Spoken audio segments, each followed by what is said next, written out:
George, and we're here with Web C for our episode tonight. We kind of threw this together last moment, so no title really, but we're just going to be touching on some of the subjects that we used to touch on back when I was on Late Night Load with Web C. So why don't you start us off, Web C? Hey everybody, how's it going? My name is WebC, and I am from WebC Official. I'm just here hanging out with Dick Plotwise for the night. It's good to see you all. Tonight we're going to be talking about the Seven Sisters story, and we're going to be talking about how all these different tribes throughout the world have come and created this same story from this story. So we're going to start talking about it, and the first thing we're going to do is we're just going to bring up the original. We're just going to type it in seven sisters, Uh, and you want me to?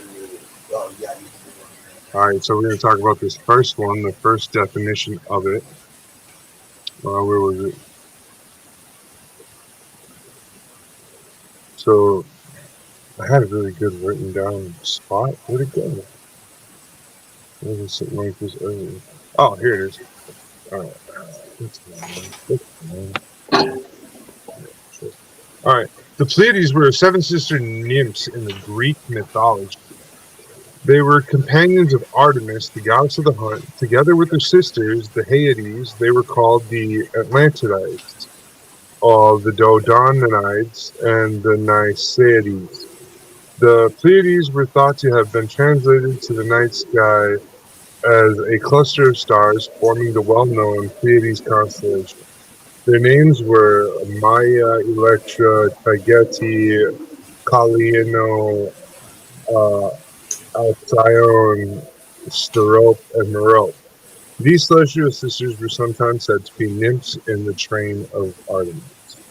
Like her wedding train. I think that's what they're like making that out to sound like. Anyway, so this is one of the original recordings of the Pleiades from the Greek mythology and all of their background and stuff, right? Great people full of knowledge. But what's so crazy is all around the world there's more tribes that have stories about this specific constellation in the sky. But what was really funny is each one has a little bit different variation but still holds each of those stars very important. So, another story is the Fisher Ozu is high in the sky. We know it as the Big Dipper. Luan Mag corresponds to our Little Dipper. It contains Polaris, so it is always overhead. In the crane, Jacques is Cygnus, the swan, the hole in the sky. And then the hole in the sky, or Bagon Vigi. Bagon Vigi. That's a Ojibwe word, Bagon Vigi. And it's what we call the Seven Sisters of the Pleiades. It is a spiritual doorway for the Ojibwe tribe and several other tribes in the North American region. So what that means is like we believe that that's where your I don't want to speak for the whole tribe. So what I do know is that it has some sort of spiritual understanding to maybe living a second life. If you're a good enough person in your first life, you get to live you get to live another life. And when you live your other life, you get to live it in one of those stars, or where those stars. There's something about it. It's like, I don't want to call it heaven, because, certain cultures don't believe that, in that like that. So, I wouldn't call it heaven. Well, no, because it's not even paradise. It's just we call it moving into the next life. We don't call it anything else, like in the tribal sense. So that's why I don't call it like heaven or anything, because my dad jokes and says, "Oh, the big resting place in the sky," but actually, that's not what he means. He's just calling it a joke. But in reality, when we talk about passing on in the Ojibwe culture, we talk about it being the end of this current life and you moving into another life. So that's something they talk about it as being a doorway. Now, a doorway can also mean you can use it to communicate back and forth and seek answers and guidance. Not always like direct knowledge and guidance, but it's like if you put the message out and if you listen long enough, maybe it comes back and they give you guidance through that. Along with that, there's other people who also have a belief about the Pleiades. Among the Berber people of North Africa, they are called the Khatib, or Khatib, daughters of the night, or Tegenmont, the group. In the Old Testament, the Pleiades are mentioned 3 times, emphasizing their ongoing presence in the night sky. In the Talmud, suggests there may be hundreds of stars in the Pleiades cluster, with only the first 100 being mentioned due to their importance. So, obviously now we know there's way more than just the original 7 stars that we talk about, but in that star constellation, because we're discovering that that's one of the places stars are born locally. So that could also be something that could, would we dare to say or interpret that when all these cultures around the world are pointing at that star cluster, maybe is that the star cluster our soul, our star is from, For those viewing us, if you don't know what soul is the actual name of our star.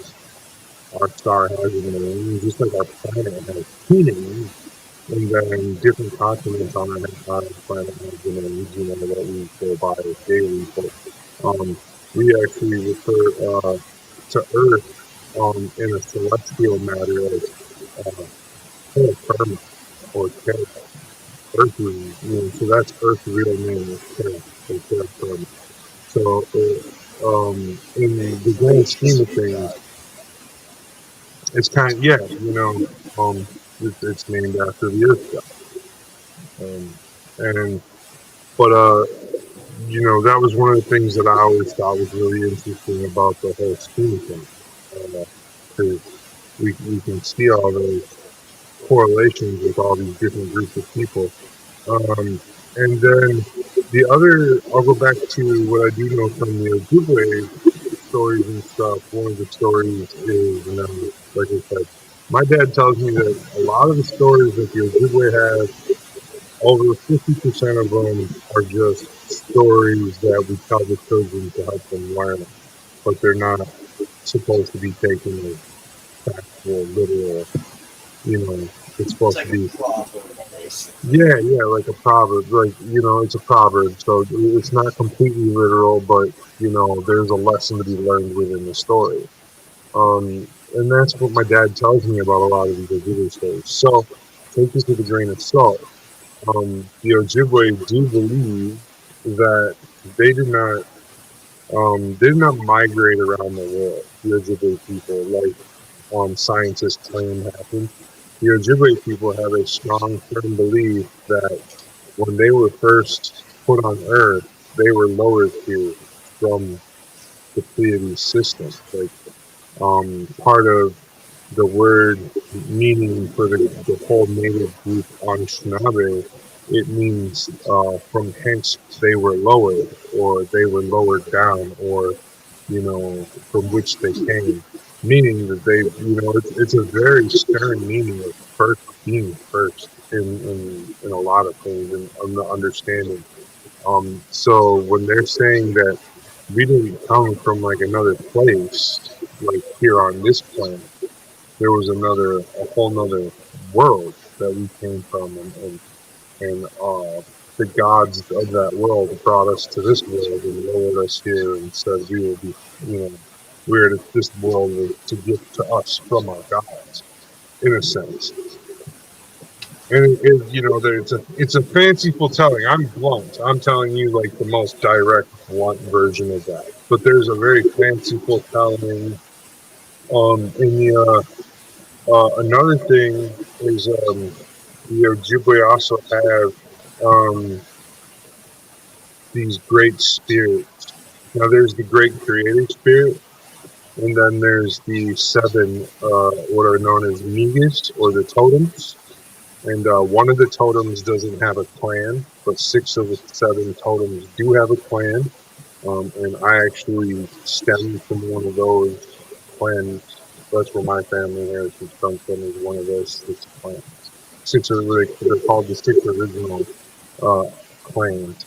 And my family lineage can be traced all the way back to the original Bear clan, of the Anishinaabe grouping of Algonquian Native Americans. That's like, there's a whole bunch there to unpack, but, we just call ourselves Ojibwe today. Or Cree is also an acceptable, like, the Cree are very closely related to us, the Ojibwe and Cree. We definitely intermingled and everything as the Ojibwe moved around North America. But there's no migration story or documentation from the West Coast of anybody with my genealogy has never been over to the West Coast as a Native American prior to 1492. All my genealogy is from northeastern Canada all the way down here into Minnesota. You'll find my genealogy there. And that'll tie in with the belief that we weren't migrating people. We were brought here. We were put here specifically by our gods, our deities from another planet, which is cool. And then there's other tribes like that too. We were talking about this. That leads us into this next little segue. Is the Dogon tribe in Africa, I believe.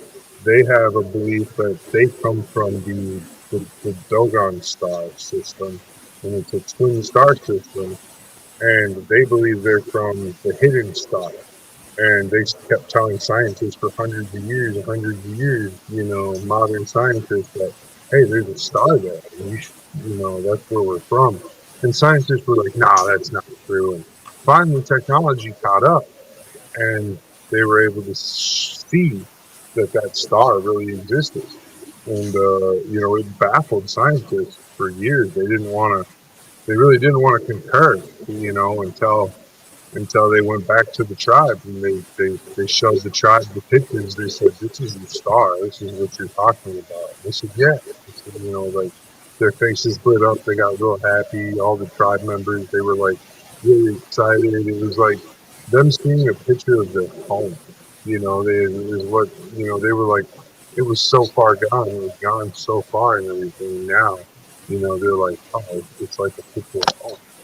So, that's really cool, I think. Yeah, I think it's cool too. I'm trying to figure out. You're right. It is pretty crazy if you look back through all through culture, like through just instance, like this may not play into like this star system we're speaking of exactly, but the Aesir, the Norse gods, their home, Asgard, was said could only be reached by going across what is known as a rainbow bridge.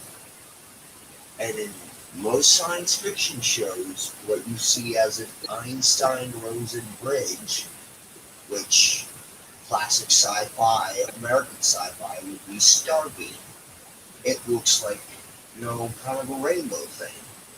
What is it displayed as in Thor and Marvel Rainbow Bridge? Who's saying it's not that? Like somebody teleported part of my belief system. Original people here. All right. What Bit is referring to is the Bifrost. In Norse mythology, Bifrost or Bifrost, also called Bifrost, is a burning rainbow bridge that reaches between Midgard, Earth, and Asgard, the Norse mythology, or Asgard, which would be like where the gods live. Okay. And then It stands as a vibrant rainbow bridge, serving as a conduit. Okay, so let's see. Let's go to northmissiles.org. We'll get a full read of that. It's a really pretty picture that I can't even share with you guys.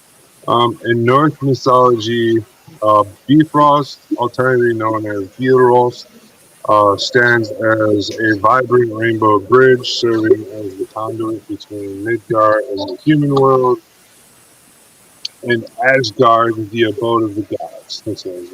In accordance with the myth, Bifrost is under the vigilant guardianship of the god Heimdall, or Himdall, who is in possession of a resounding horn.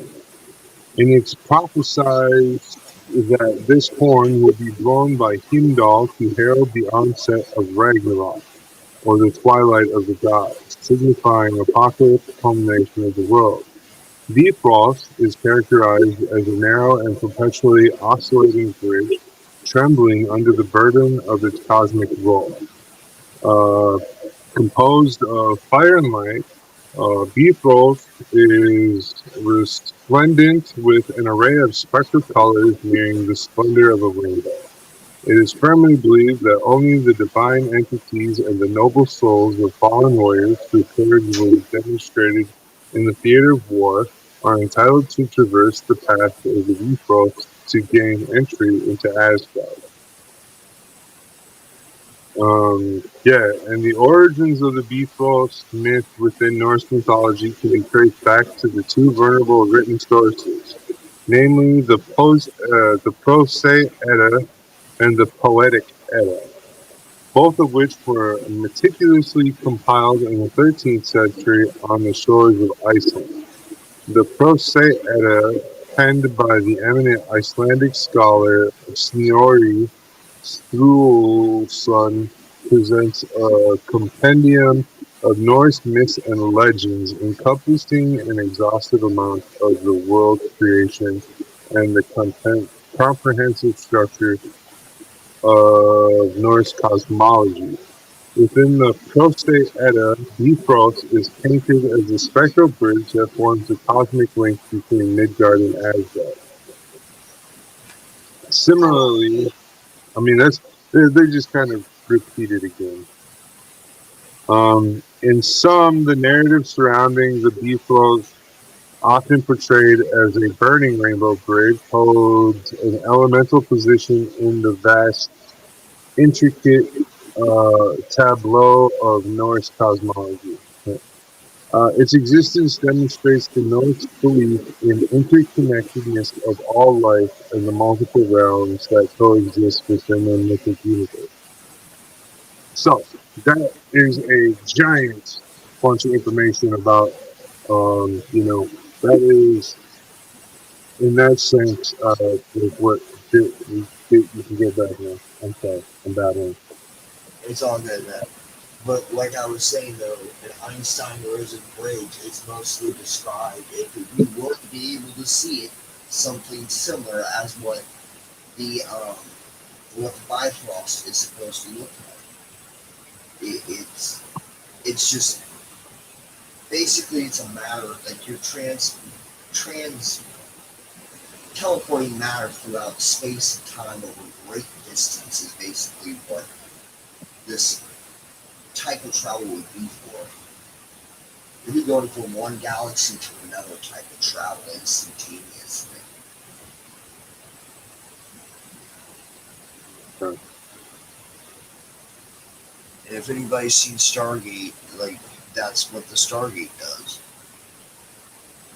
I don't know necessarily if the Stargate is an Einstein-Rosen bridge. It's two it's that one is two wormholes. It's two ends of the wormhole that they're using to this too as well. I thought as well. That's not the principle I understand the Stargate working under. I understand it working under it being a warp situation where they're folding space to meet each other, and the Stargate is the opening between the two pieces of space touch each other. Because remember, you're stepping through instantaneously. They say it's like you don't go through a portal. It's like when one foot is on Earth, one foot is on the other planet, and there's no stretching you out. You're still alive and everything. So that's what I said. It's more like a warp situation. It's not Einstein-Rosenberg. I don't view it that way anyway. I mean, I might be looking I at... agree with you as far as, like, that's as close as we have understanding between the two right now in our universe from nerds. Yes. But that's the best way I could describe what would be the Bifrost. What if the Aesir were... What if all the gods that we have, that we know about, were actually... I'm not trying to blaspheme or anything, it's just a possibility I'm throwing out there, but what if they were aliens? Not like anything we see on TV, though, necessarily. Yeah, definitely. No, I was like, I've got all this stuff written down in here. It's all crazy. Somewhere around here, I had a better explanation of what a wormhole is over the difference, but here on the internet, what they're saying is wormholes and black holes are very similar in that they are both extremely dense. Now, what that again would argue against the wormhole being used in Stargate, because if a wormhole is that dense, opening it up that close to Earth would be very bad. Okay. Yes. It would be a no. That also goes along with so that also goes, you got to take into play, if that were to happen, and say the device that is controlling the flow of electricity for this massively draining, like, portal to open, like, what would happen if, say, we blow a power condenser or something, and it, like, permanently sticks the gate open? Well, we screwed up this. We possibly screwed up the space-time continuum there. Well, yeah, I mean, wormhole is supposedly a rip in space-time itself. It's like a doorway or something of that nature. No, I was just reading it to you. So, a wormhole that could accommodate human travel will require a crazy amount of mass. Think about it. The smallest black hole is thought to be the size of an atom, but with the mass of a mountain. So, well, what I'm saying is, that's what I'm saying. Like, I don't think, the Stargate, or, I don't think wormholes are the right way to go, because I think there's too much dense gravity involved. And so do all these other scientists. The only one that isn't a dense gravity wormhole isn't even stable. It's a Schwarzschild wormhole, and it was discovered.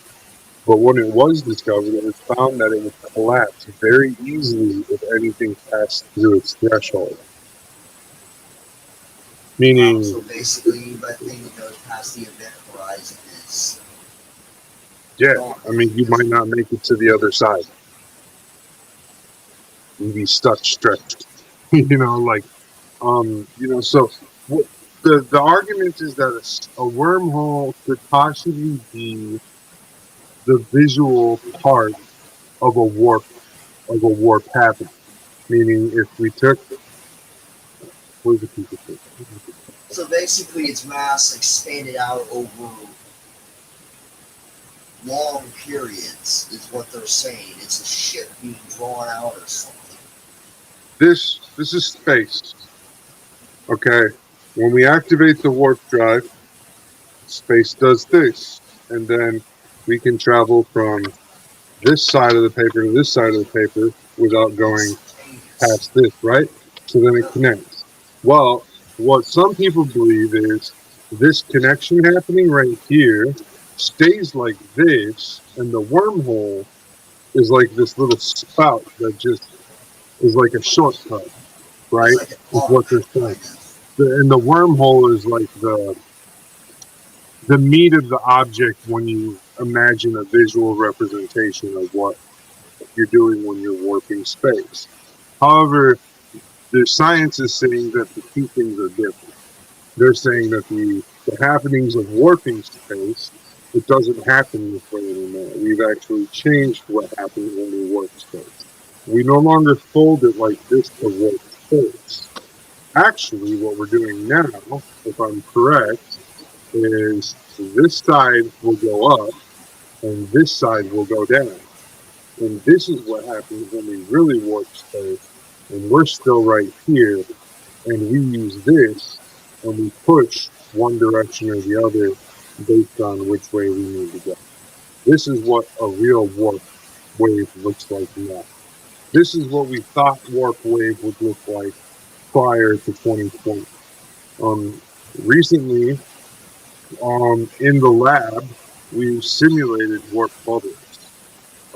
We did we simulated in a lab warp bubbles to take subatomic gold pieces, or not, maybe micro or whatever micron sized gold pieces, and we floated them in warp bubbles, meaning we controlled warp.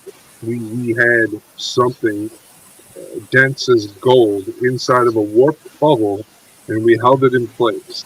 And then we turned off the warp bubble and let the gold drop in towards another warp bubble that had a bigger piece of gold in it. And we were trying to see if the bigger piece of gold would suck the little piece of gold into it. Well, what we found out is that yes, it would, and that was the experiment. And they went crazy about it. They were like, "Hey, gold on the micro scale has density and gravity."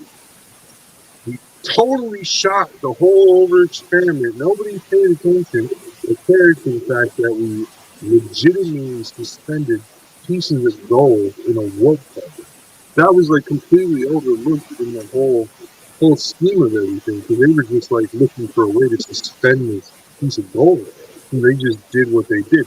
Well, turns out what they actually did to create this was they created a harmonic flux field, where they took two toroidal sonars that created toruses and like bent them together, so it created, instead of it creating donuts, it created an orb.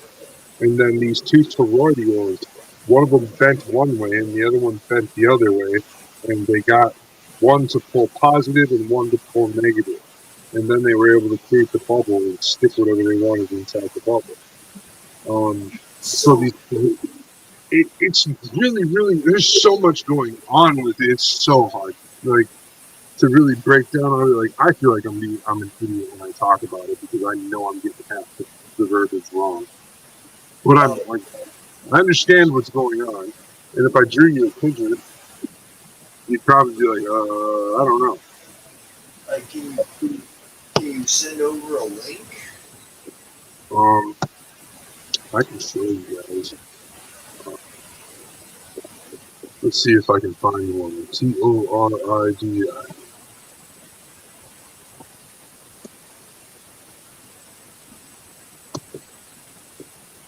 Yeah, just type in toroidal bubble warp drive.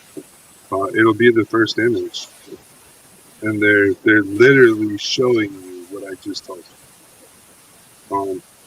So here, let me. This is for YouTube. YouTube.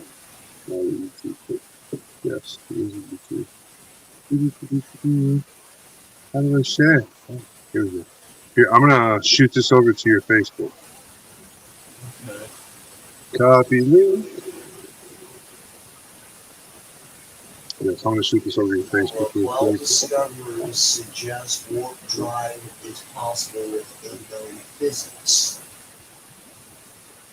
That's the new study that they just came out with recently. They did show a picture in there too of a warp bubble and stuff, but it wasn't that great.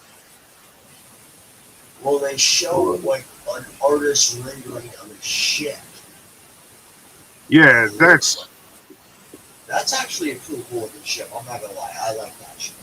That looks pretty good. Oh, so that's what it looks like.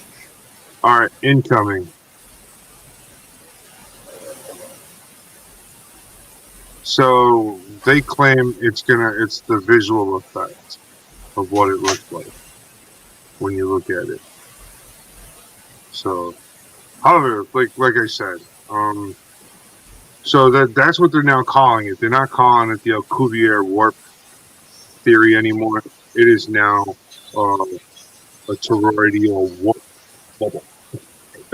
And you can look it up. It literally That's not very Star Trek. no, it's not. I find it very funny because, or I find it hilarious because I'm like, yeah, That's like saying your mother has a smooth head in Romulan. yes. So just it's so crazy.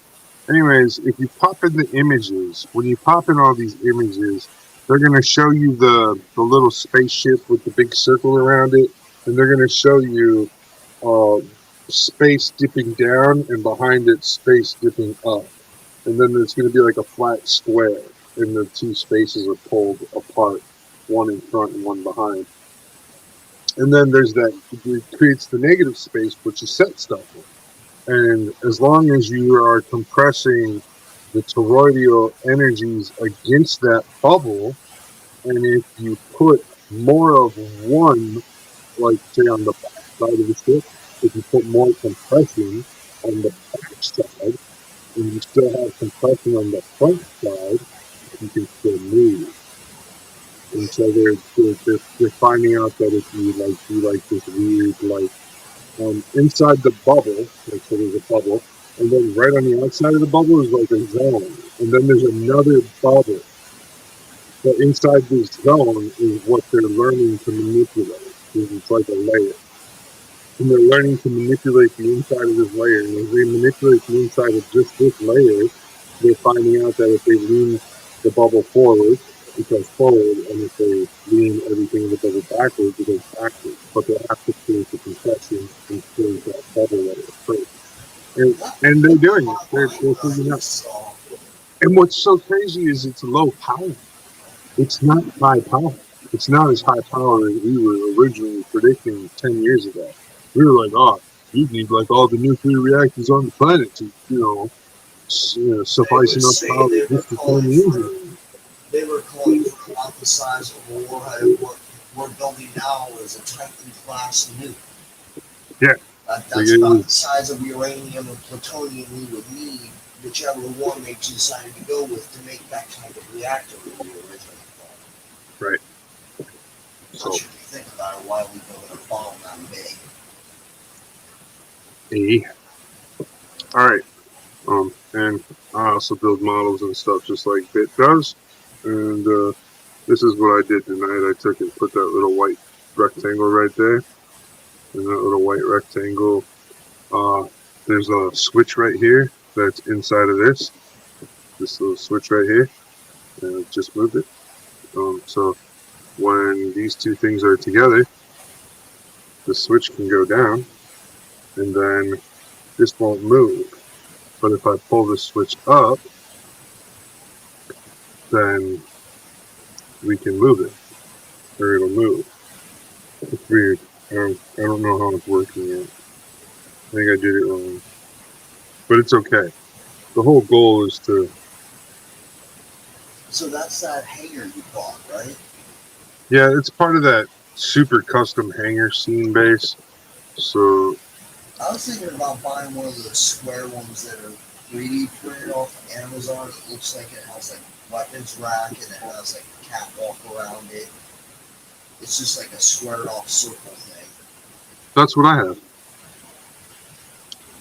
Oh, that's what that is right there? Well, this is what this is a part of, yeah. Yeah, okay.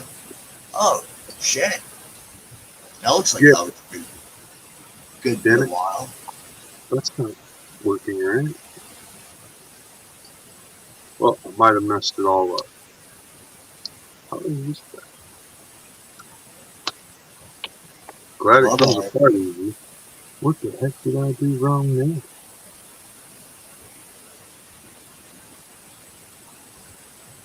I know what I did. So, I wanted it to be like a stopper, but it's not. I don't know how to explain it.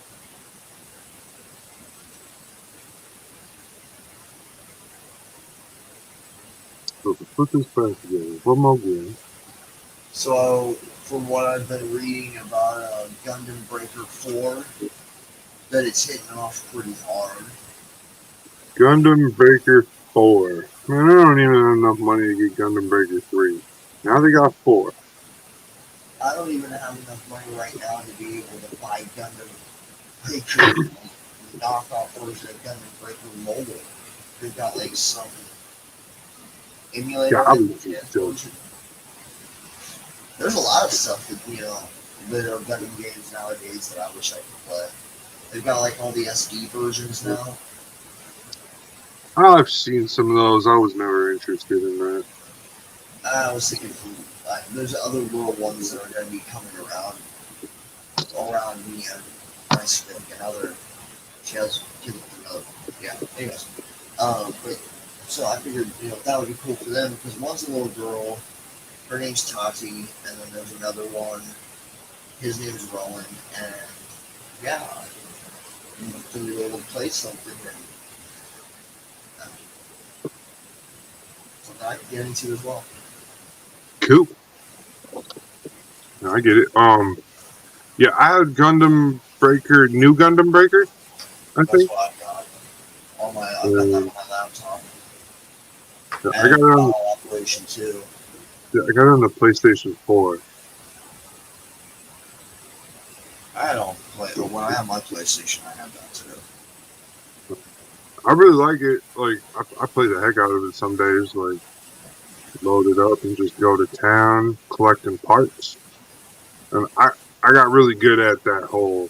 Once I figured out what I was doing to upgrade my kits and stuff, I got really good at that part, and all my kits became high top tier kits and stuff right away. And then like the game kind of gets a little boring for a little bit, then it gets a little harder after the game catches up to you. Yeah, that's always a pain in the butt part is if it catches up to you at the right moment, it catches the slip in there. Yeah, right. I remember with Gundam Breaker Mobile, it was one of the last fights towards the end of like one of the major moments in the third or fourth act after I had joined Kid Bash Gundam originally. And I kept on getting stuck because the guy kept on kicking my butt. I spent through all my like skip tickets to be able to go through rematches and I did something wrong. It took me forever to get past that. Dude, both of my kids played Seven Nation Army tonight on a violin. Hell yeah, man. So I just thought I'd bring that up to you to let you know like what I was doing at the concert. My kids were performing. Dude, that's awesome, man. Yeah, they did a little end of the year little rock concert and stuff. It was kind of cool. I was over there jamming and bobbing my head. My wife was like, "Sit still." She's like, "You're just too much. I can't take you anywhere." Like, no, you shouldn't. What you do anyways? I almost stood up. I told her too I'm about to stand up and say women rules. she looked at me and she was like, "What? Like O'Doyle rules?" And I was like, "Yes, just like that." But with our family last name, and she was like, "Oh goodness." I was almost encouraged to do it, but then I would have been stopped. And the teacher, they asked us to get up and like give a second like clap and everything too. Oh man, that would have been the perfect time to do it. I would have just stood up and yelled it. But it would have embarrassed the kids and my wife. Oh hey, maybe next year I'll do that. The end of 8th grade. Yeah. Today, a legendary thing happened. Someone pulled the O'Doyle rules on us at the school. Those 7th graders are now looking up Adam Sandler movies. Dun, dun, dun. Wasn't there, like, it was, okay, so that was Happy. Billy Madison was the school one, right? It was all of his, O'Doyle's are in all of his movies.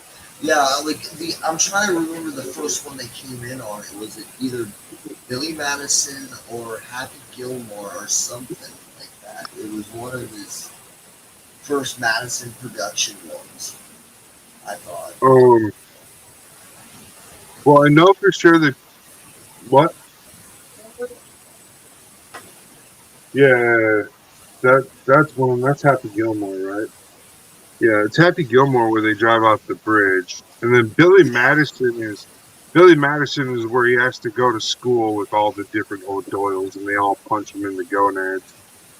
Yeah, and then he throws out a banana peel and they slip off that and they go off the cliff. Yeah, That was funny. They're going off the cliff and they're saying, "Oh, die!" You see Fireball go up. No, you don't, Roll. You're smoked, though. Yeah, so. I remember watching those as kids. I laughed my butt off.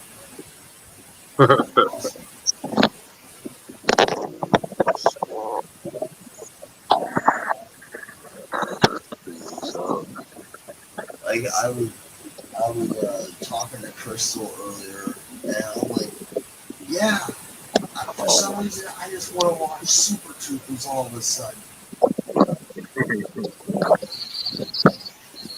I heard the second one was kind of blue.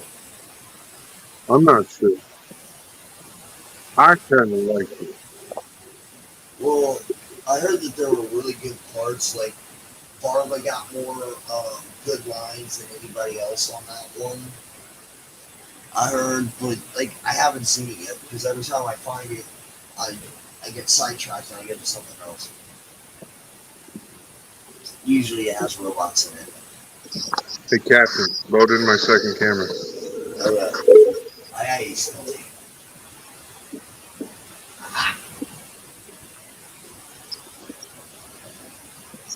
You can just switch this one out.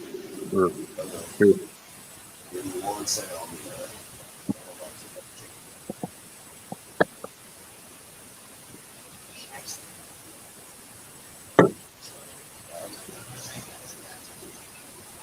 You know how? I gotta make another channel. Like, fit asleep.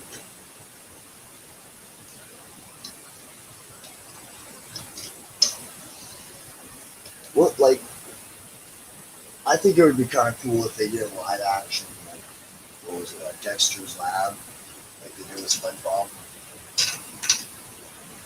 You remember that cartoon back in the day?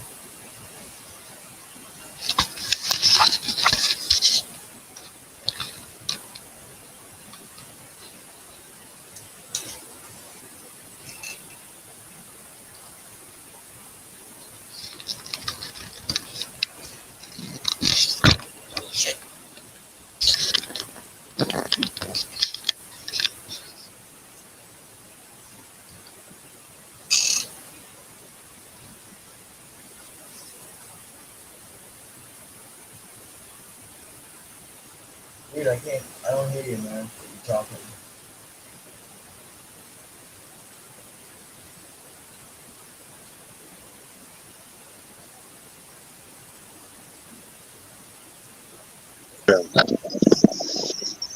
Okay, so you got the audio split on. You need to go into your settings and make it so that you don't see my window when my video is not up. Okay, so There's a setting in the video settings or something like that where it says "Don't show my voice." don't steal your voice. Don't show my voice. Oh, okay. I was about to say, what the hell? Yeah, it's I believe it's in the audio settings, or weirdly enough, I don't think it's actually in the video settings, but it's in like the main video settings, not like individual video settings in your video settings. It'll be like, for the stream, like your settings, it'll be like main settings, and it'll say, there you go. Yeah, it was show inactive, show non-video active. Right. Yeah. So, BS, basically. Yep. So now if you shut your video off, it'll just blow my screen up. Or if I shut my video off or one of my screens off, it'll just blow your screen up to the both sides. So Okay, Freedom, I see how you want to be. this is the part that I'm working on. See how tiny they are. How big my hand is. And a giant. My Freedom took a nosedive off the freaking thing. Alright, everybody. Hey, you guys want to see something really cool? I'll show you guys something really cool. Not very many people get to see this.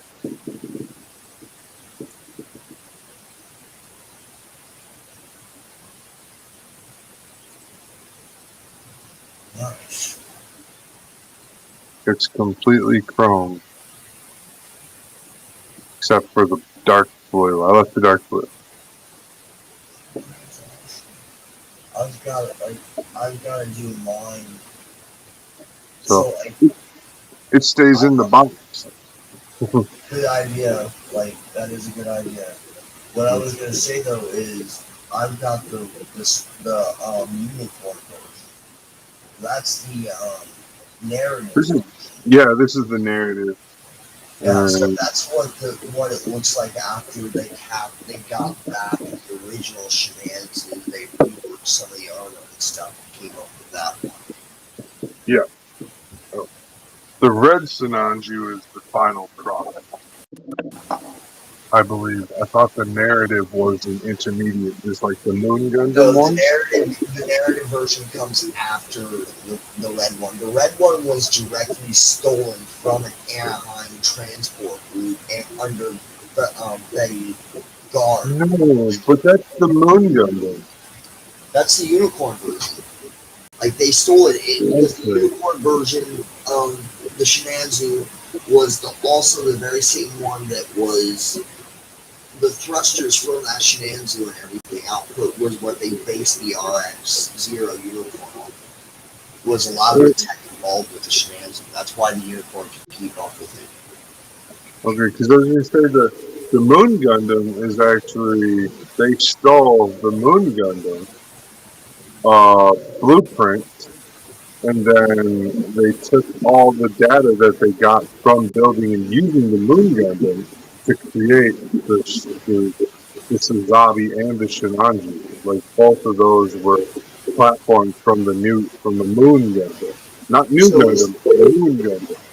Yeah, and there was also another prototype that some of the funnel system was based off for the Zazabi. That was the world one, I believe. Yeah. Because there was two different versions of funnel systems that they were testing back there. There's the full Varabi, and then there's the new type funnel. Yeah. I think is what the difference is. I think Varabi, the word or whatever, is the uniqueness. Yeah, it's a spear or something like that. I don't know. I know it's like basically the only thing is one shoots and the other one just flies right through you. Basically, it rips you in half or cuts you in half or whatever. It's a blunt instrument, basically. Nice. Which it's kind of more terrifying if you think about it. If you're in a robot and you see one of those things flying at you, you're gonna kind of freak out. Well, I just had a conversation with somebody earlier on Facebook explaining that like Gundams are just glorified tanks. You know what I mean? Like, they can walk upright. That's the only difference. That's the glorified tank. I mean, yeah, it's one of those things, yeah, but I can see where people would want to argue the point, but if you really think about it, it is just bipedal tank with arms. Yep. And there's other ways that you could possibly do better than just bipedal, and that's I think why a lot of people like Armored Core that are part of the Buffalo community. Oh yeah. I can see Zoids too, though. Some Zoids I can see. I played a lot of Armored Core 4 answers back in the day. I forget which one I stopped at. I think it was PlayStation 3. I had Armored Core 5 or Armored Core V, and I did not like it. So that's the one I stopped playing on. But I've I been played hearing the some other good one. things about Rubicon, though. I heard it's pretty good. I haven't heard anything good about Rubicon. I heard I heard it was a big rehash of 5, Oh, almost so this seems good, huh? almost to the level of they were, because, well, new system, new graphics, so we can get away with giving you a rehash plot and everything. And is what my understanding was. So the plot was rehashed, but Cool. you got all new graphics stuff, so you can't complain, right? So basically, they just ran everything through a new graphics driver and everything and physics system and called it a day. Yeah, they went from Unreal 2 to Unreal 4, and then they were like, "Yeah, this is good enough. That's a good enough update," you know. And then, like a month after they released, Unreal 5 came out, and just it embarrassed them pretty hard, because when Unreal 5 hit the market, dude, it was a game changer. And now we're seeing all these new developers with such good quality games and stuff coming out. So I'm really glad they released Unreal 5 to the public. Yeah, it If sounds you like don't know, everything's like, once again, we're having a technological boom period. I think there were a lot more tech coming out within the last couple of months that it's just beginning to take off. okay, so I I know a lot of people don't like to hear about this guy, but Elon Musk had he came out and released some sort of study that he did where he said right now technology is on an exponential growth. There's no stopping it. It's exponential, meaning it goes today. It's this one piece right here. Tomorrow, it's these 3 pieces. Next week, it's a million pieces. He said that's how exponential the growth is, and he said because we finally learn and understand how to miniaturize all of this computation. So now, what we're going to do is we're going to learn how to stack this computation in a 4-dimensional way, to where we can call it, quad computing or whatever we want to call it. But some people refer to it as quantum computing, quad computing, and then some refer to it as non-binary computing as well. For some reasons, I don't know. I'm not hip to why they would call it non-binary computing, except for when you look at quantum computing in general, you're not going to get binary the same way as you do in quantum. Because in quantum, the bit can be a 1 and a 0, or a 1 and a 0, or neither.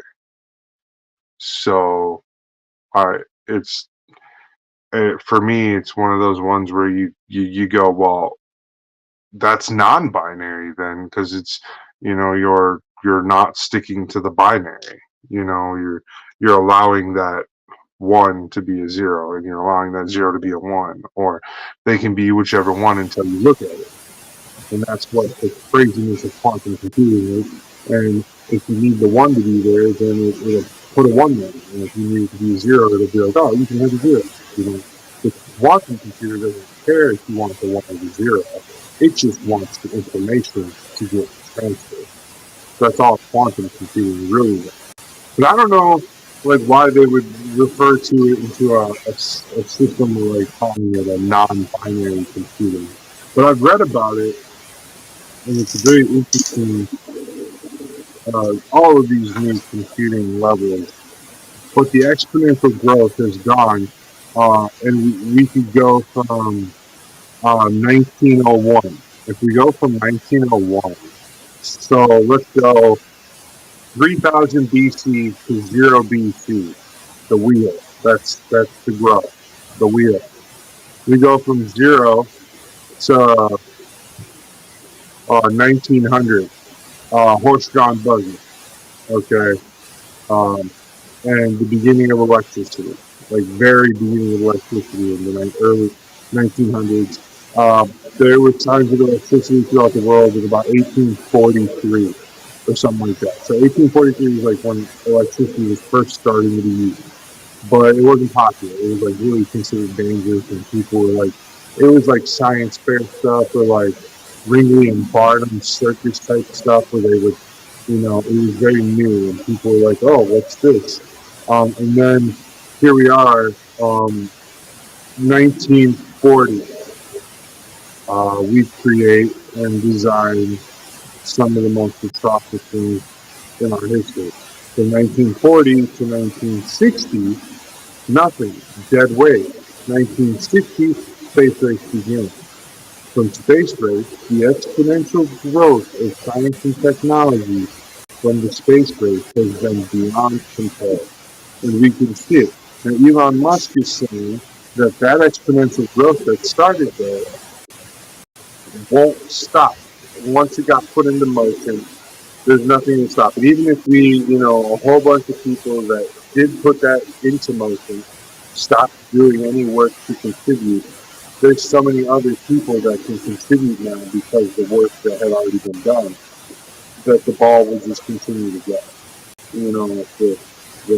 The hill has been set, the ball has been rolled down the hill, and there's no end anymore. He's saying it's exponential. I mean, every time we measure it, there should be a double to a triple to a quadruple in how much growth we see in our technology and stuff. So that's why he's like, oh yeah, by 2050 we'll be on Mars and we'll be great and we'll have no disease. That's Elon Musk's current prediction. So I follow the guy because, man, he's a mad scientist, but he's doing some crazy things. I see what he's doing out there these days, and it is crazy. He's helping with getting stuff to Mars and everything. He's doing that kind of thing. He's part of the curve right now. Right. His company is, at least. Right. But a lot of people don't like how he is as a person. They don't look at what he has achieved. Well, I mean, it's really hard to work with people, especially when they're the boss and they have autism.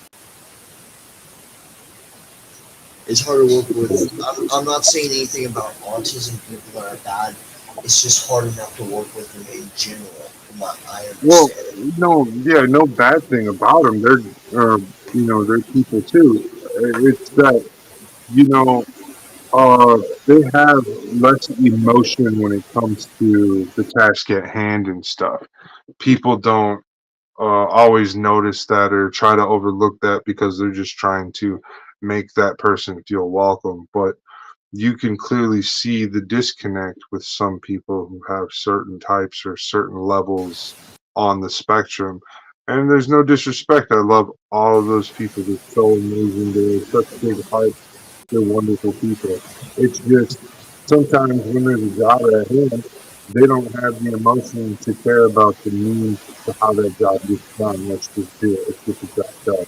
I don't care if my knuckles bleed. I don't care if I'm sleeping for 4 hours. They just want the job done. And there's no emotion to it.